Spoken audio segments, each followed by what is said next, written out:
Welcome to steno dictation. Dictation 5 second बाद शुरू होगा। स्टार्ट।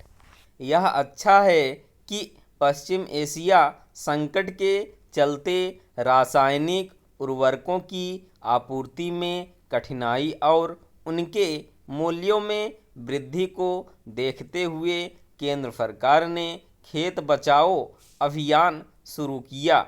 इस अभियान को शुरू करने के पहले केंद्रीय कृषि एवं किसान कल्याण और ग्रामीण विकास मंत्री शिवराज सिंह चौहान ने जिस तरह देश भर के कृषि विज्ञान केंद्रों, ICAR संस्थानों, कृषि विश्वविद्यालयों एवं राज्य सरकारों के वरिष्ठ कृषि अधिकारियों और किसान संगठनों से गहन संवाद किया, उससे यह पता चलता है कि वे इस अभियान को वास्तव में सफल होते हुए देखना चाहते हैं। ऐसे किसी अभियान की सफलता जन भागीदारी और जागरूकता के माध्यम से ही संभव है। निस्संदेह इस अभियान में केंद्र सरकार को राज्यों का सक्रिय सहयोग चाहिए होगा। इसी तरह यह आवश्यक ही नहीं अनिवार्य है कि आम किसान यह समझें कि रासायनिक उर्वरकों का आवश्यकता से अधिक उपयोग केवल खेती की लागत ही नहीं बढ़ाता, बल्कि खेतों की मिट्टी की उर्वर क्षमता को भी कम करता है। इसके अतिरिक्त भूजल भी दूषित होता है। एक ऐसे समय जब जलवायु बदल रही है, तब उर्वरकों का असंतुलित उपयोग खेती के सामने गंभीर चुनौती बन रहा है।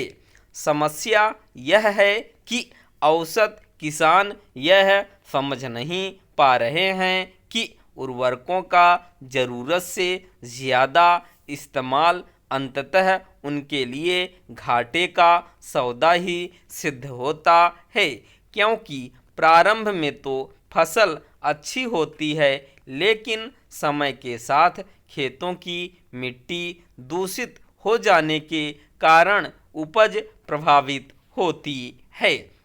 वैसे तो प्रधानमंत्री ऐसी अपील करते हैं कि किसान रासायनिक उर्वरकों का सही उपयोग करने के लिए खेतों की मिट्टी का परीक्षण कराएं और जैविक खाद के प्रयोग को बढ़ावा दें, लेकिन इसके बाद भी अपेक्षित परिणाम प्राप्त नहीं हो पाए और रासायनिक खादों का अंधाधुंध उपयोग जारी है।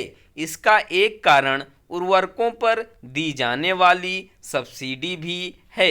एक आंकड़े के अनुसार वित्त वर्ष 2026-27 में सरकार ने 1.7 लाख करोड़ रुपए उर्वरक सब्सिडी पर खर्च किए। इस वर्ष यह खर्च कहीं अधिक बढ़ने के आसार हैं, क्योंकि अधिकतर उर्वरकों का आयात किया जाता है और अमेरिका ईरान तनाव के चलते अंतर्राष्ट्रीय बाजार में उनके मूल्य बढ़ते जा रहे हैं। उर्वरक मंत्री JP नड्डा की माने तो जहां 2 बोरी उर्वरक के उपयोग की आवश्यकता होती है, वहां किसान 4 बोरी का उपयोग करते हैं। वास्तव में जब भी कोई वस्तु सब्सिडी के चलते कम मूल्य पर उपलब्ध कराई जाती है, तो उसका अनावश्यक उपयोग बढ़ जाता है।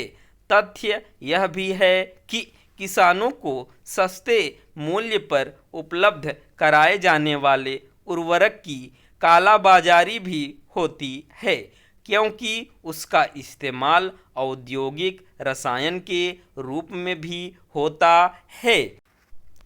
पश्चिम बंगाल में चुनाव नतीजों के तत्काल बाद जो हिंसा हुई थी और जिसमें भाजपा एवं तृणमूल कांग्रेस के कार्यकर्ताओं ने एक दूसरे पर हमले किए थे, वह करीब करीब थम गई थी।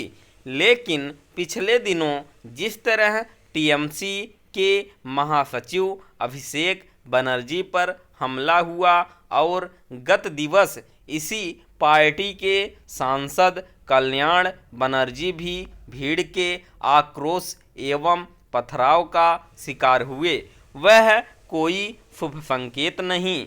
इस सिलसिले को रोका ही जाना चाहिए। यह स्वाभाविक है कि अभिषेक बनर्जी और कल्याण बनर्जी के साथ गुस्साई भीड़ ने जो धक्का मुक्की एवं मारपीट की, उसे तृणमूल कांग्रेस एक बड़ा मुद्दा बनाने की कोशिश कर रही है। लेकिन हालिया चुनाव के बाद जो हिंसा देखने को मिली, उसकी तुलना उस भीषण अराजकता से नहीं की जा सकती जो पिछले विधानसभा चुनावों में तृणमूल कांग्रेस की जीत के बाद देखने को मिली थी। उस समय तृणमूल कांग्रेस के कार्यकर्ताओं, नेताओं और उनके समर्थकों ने विरोधी दलों और विशेष रूप से भाजपा के उन लोगों पर कहर बरपाया था जिनके बारे में उन्हें शक था कि उन्होंने ममता की पार्टी को वोट नहीं दिया।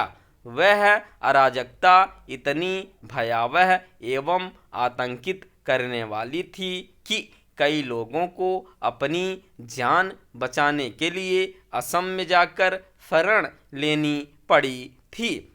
यदि तब ममता बनर्जी ने उस हिंसा को गंभीरता से लिया होता और उस पर रोक लगाने की कोशिश की होती तो शायद आज जो कुछ देखने को मिल रहा है वह नहीं दिखता।